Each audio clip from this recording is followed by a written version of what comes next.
Mr. V, how's it going? The case that we did was Schenck versus U.S. The setting of the case and when and why the case came about.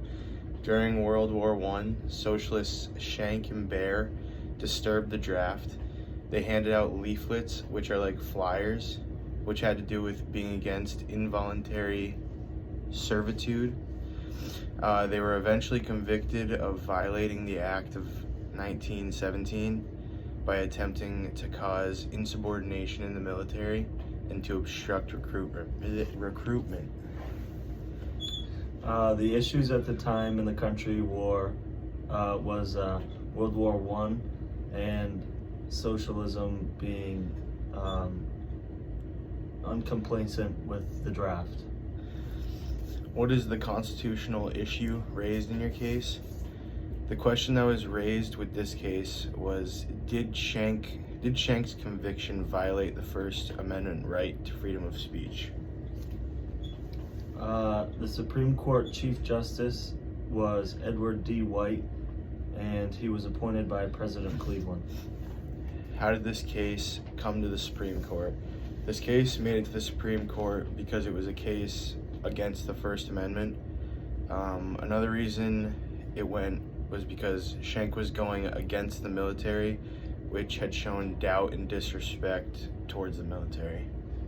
The Supreme Court decided that the Espionage Act did not violate the First Amendment and was an appropriate exercise of Congress' wartime authority. The vote ended in a 9-1 vote. Justice Oliver W. Holmes Jr. wrote the majority. What was the reasoning behind that decision? The reasoning behind Schenck versus U.S. was that if the speech you are speaking of presents a clear and present danger, then it will not be protected by the First Amendment. This makes sense, seeing how there was a danger against the draft, being that people may not want to fight. All judges unanimously agreed that if speech is intended to result in a crime and there is a clear and present danger that it actually will result in a crime, the First Amendment does not protect the speaker from government action.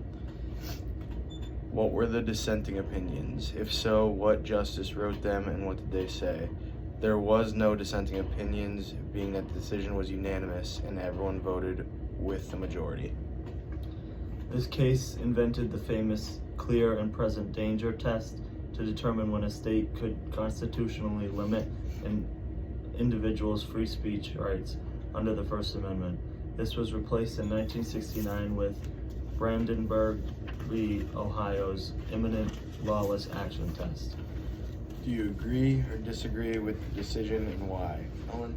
I agree with the majority ruling of this case. Wartime is a very disturbing and distressing time in the country, and people trying to divide the country could be very hurtful. I also agree with the decision made by the Supreme Court, being that there's no protection by the First Amendment. This is because what they did was disrespectful towards the U.S. military, which, being an American, you never want to see that. And that's all. Mr. V, we'll be seeing you.